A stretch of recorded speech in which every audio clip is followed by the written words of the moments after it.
Hey, eighth grade. How are you guys? Happy going to be Thursday. This is me on Wednesday afternoon, getting ready to head home, hopefully. So let's jump right into pod. Announcements and reminders. First off, um, please take care of your Chromebooks. So we've had some kids outside with them, running around with them. Just remind you that we signed a contract that you would take care of them and pay for any damages that may occur. They're pretty durable devices, pretty valuable devices, and I think they'll be fine as long as you treat them okay. As mature eighth graders that you guys are, all of you, right? You should know better than some of those things. So I would just hate to have a full replacement or screen replacements, and we have written bills and charged some people this year. So just be careful. Finally, we have good cases for you guys. I hope that helps. And yes, they're still school property. You should be safeguarding them, keeping them safe as you use them for the year. It's been a while now. I guess a week ago today. But when I was getting ready to make pod for you guys last week, the events in the Capitol in D.C. at the Capitol building with the riots and the violence that took place there had just happened. And I felt like I wanted to say something to you guys. I wish I could see you in person, but I didn't really have my thoughts in line. So I read a bunch of stuff about how educators could bring these events up with students and let them ask questions. And so thankfully you guys have a social studies teacher that handled it great and did everything just the same way that everyone was recommending online, just kind of going over what happened and giving you space to ask questions. And so I don't have much to add, and we're moving past that at this point, but I just wanted to share, three brief thoughts about personally why I was upset. A lot of people were upset. I can't speak for them. So if you weren't plugged into the news, thankfully Mrs. Buck helps you stay up on the current state of American government systems. But I know for me, it was the symbolism and, of course, the loss of life, but what was happening. Okay, that free and fair elections, which is really the bedrock and foundation of the American representative democracy, were sort of under attack, that they were there to maybe disrupt or even take votes and say, this didn't happen the way that we wanted. And so I think that when and where it took place was really upsetting, because that's what we fought for from England with our independence, was to have people represent us. We don't have a true democracy where everyone gets one vote. We represent or elect our representatives to go to Washington and make those votes for us.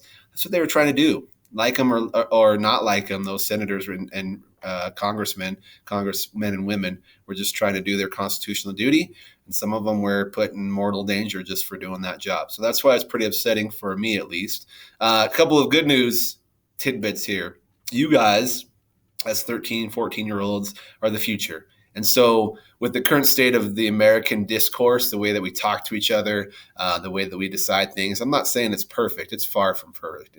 Indeed, we struggle to really have common ground at all anymore, that people are you're for me or you're against me, okay?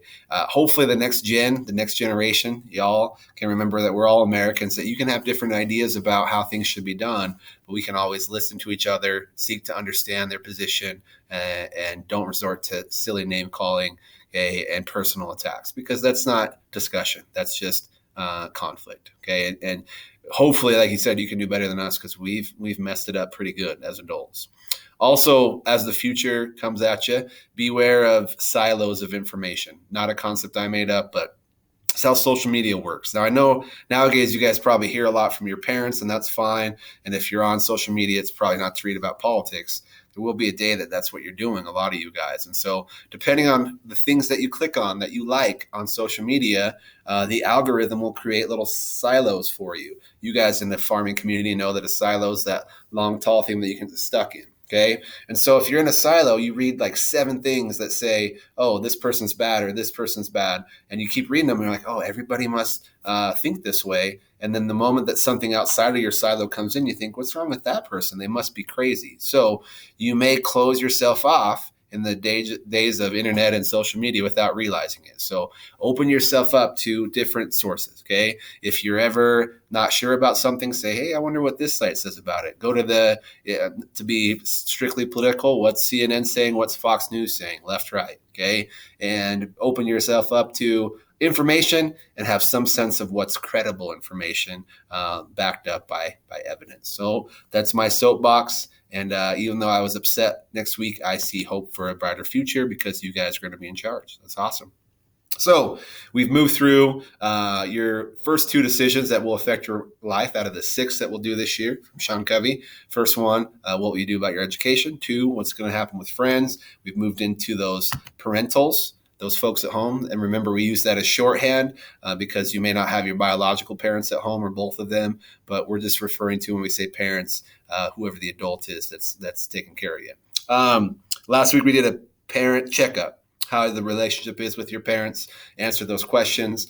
And we saw that you're either taking the high road, the kind of in the middle there, or the low road, based on how much you need to pay attention to these things. So if you flunked that quiz last week, that's okay. We're going to talk about some things that should help you. Starting with this week, an old Covey concept that we learned last year, RBAs, relationship bank accounts. Remember, and we're going to talk about the parent version of it today. The way this works is you have a little piggy bank or bank account for every relationship in your life, okay? And if you do something well and nice to them, it's like a deposit. You're putting the money in, the relationship's getting stronger, versus when you take things out by maybe being mean or doing whatever it may be, the relationship gets weaker. Good metaphor, and relationships sometimes are all we have in the world. You got to rely on those things, whether it's friends, romantic ones with parents. Let's focus on parents today, shall we? So the way we set this up, and I use an old format from last year. Not sure why I feel the need to keep moving my face around, keep you guys on your toes, I guess. Like those moves. Good luck to the basketball team tomorrow, by the way. I'm excited to watch them. Should be good. It's going to be a good year. And I hear there's maybe some people starting soccer, some volleyball things kicking up. So happy you guys get to do those things. We got a play coming soon on the stage with Mr. Louder. Good things happening. Even in the face of COVID, when we can't always be there to watch everything, or your parents can't. Glad you guys get to participate. So 6 things that, remember, over here is the deposit. You do the flip side of that, taking that money out. You're going to be broke as a joke, y'all, with your parents. So first one, what is important to them? Okay, what do they really care about? What are their big rocks? Seek to understand those things instead of saying, why is he always after me for my room? Or why does he care if I do that? Because those are the things that are important to your parents. Okay, I appreciate a clean house for sure. Our thank you is important to them. What do they do? What do they like? Do they like sports? Could they talk to you about that? Do they like, World War II history? Talk to them about something. Okay, and just instead of assuming like I know what my parents really care about. Maybe you don't, because we don't do a very good job, even I can admit that, listening to them. So seek to understand, be a good listener, know what's important to them, and not always, why are they so mad about? What's the big deal? Well, it's probably because it's important to them, and you want people to care about what's important to you, I think. So why don't you learn that of your parents? Honesty, like Honest Abe there, tell the truth, please, instead of lying and concealing. Sean talks about the concealing part. Generally, it's going to come out anyways, okay? You may sneak around, you may think you're clever, but parents are usually pretty savvy about what's going on. This just builds up that trust, okay? And I've talked to you before about like a Jenga tower of trust, that every little bit builds it up, and one big lie can kind of take you back to square one, all right?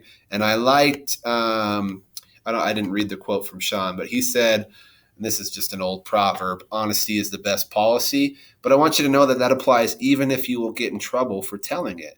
My little 8-year-old daughter is learning that right now, that if you do something, you spill some juice on the carpet, instead of blame it on your little brother, if you say, I just spilled some juice on the carpet, I'm really sorry, can I help you clean it up?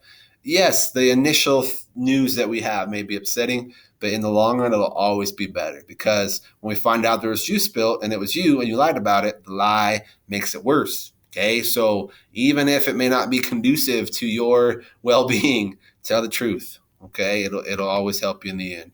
Speaking of helping, so sense the need that your parents may have. All right, not to be too personal, but the move from 2 kids to 3, whoa, take it easy, head, is no joke. Okay, that was a little trying for my wife and I. And so when our oldest can be helpful and grab something for us, a burp rag, okay, a diaper, whatever it may be, that's really helpful. That's not my son's, by the way. That's just some random picture I found. I was too lazy to find a picture of my kids, but my kids are cuter than that anyways.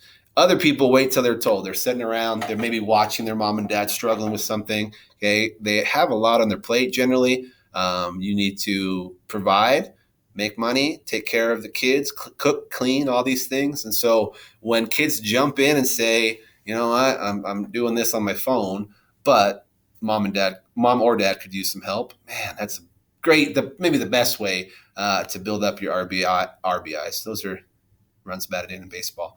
Your RBA, your relationship bank account, just jump in and help. Okay. And one of the best ways, if you've got younger siblings, is trying to be helpful with them for sure.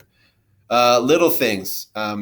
He kind of has some crossover on this one with some, so I won't spend too much time on it, but he mentioned that when you can remember like to write a little thank you note sometimes or get a gift or whatever it may be, Mother's Day, birthdays, that can go a long ways because parents don't necessarily expect that from their kids. But when you give a nice gift or just do a little act of kindness for them, it's pretty darn helpful.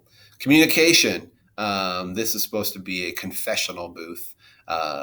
I wanted to show you like a couch with a psychiatrist picture, but our server does a lot of weird stuff to pictures. So anyways, when those lines of communication are open and you feel like you can tell them anything, that's a strong, healthy relationship. When you're closed off and there's lots of secrets weigh you down a lot. Okay. And again, that honesty part, if you tell your parents, like, I want to tell you something, but I'm afraid I may get in trouble, that's actually going to pique their curiosity. I bet they'll say, you can tell me anything. Okay. But when you start going up and dealing with some of these other big decisions, we've only talked about school and friends, but eventually we're getting to dating as a decision, what you're going to do with possibly addictive chemicals, things like that. Your parents can be very helpful. Okay. So open up, share. It should be helpful for you. I know that when you're getting questions when you get home and how was your day? Fine. What'd you do at school? Nothing. Who did you talk to? I don't know. It feels like you're getting interrogated. Okay. And you may feel like the Joker and Batman, just leave me alone. All right. Good movie, by the way.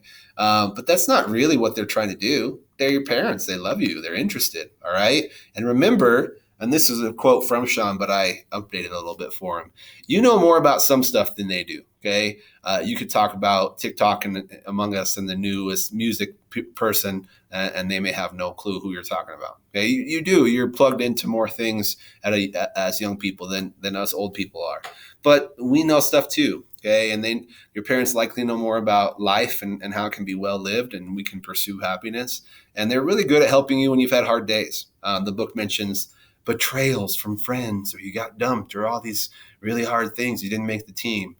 They have a plethora, a wide array of life experiences that could be helpful for you. They may not have went through the same exact thing, but maybe something similar. So remember, if you open yourself up, you may get some of that wisdom. All right. Finally, let's use those important words, magic words, if you will. And he mentions things like please and thank you and how can I help, and even things like I love you and hug and things like that. So you can use them. And this is kind of, I've found, goes and varies from family to family. My family growing up was better about hugs and I love yous than my in-laws, even though they're doing a little bit better. So if you're living a family where like, I could never tell my dad I love him, maybe be the cycle breaker and be the first one to do that, because sometimes those people go away. Okay. And you want to show them that you really care. So those words, please and thank you. How can I help? I love you. Really good magic words to help an RBA really quickly. All right. Quote to end on. Hopefully that was a short version. And the quote from today is, for me, there is a picture of me.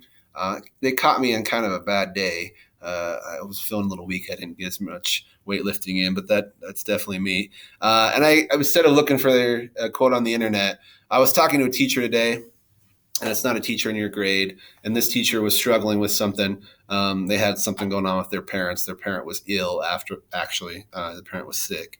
And we were talking about how I'm pushing the big 4-0. You never stop needing your parents. It's crazy. There's certain things that happen like, I'm going to have to call my dad about that. I'm going to have to call my mom about that one. And part of the time you're like, I got this figured out. I don't have to call them, but sometimes you always need them. So I would build that rapport now because it can be a very good lifelong relationship. And, hopefully you just never take it for granted. All right. Thanks for listening, guys. Hope to see you in person tomorrow. Good luck again to the basketball team, and hope you guys have a good day. All right. Talk to you soon. Bye.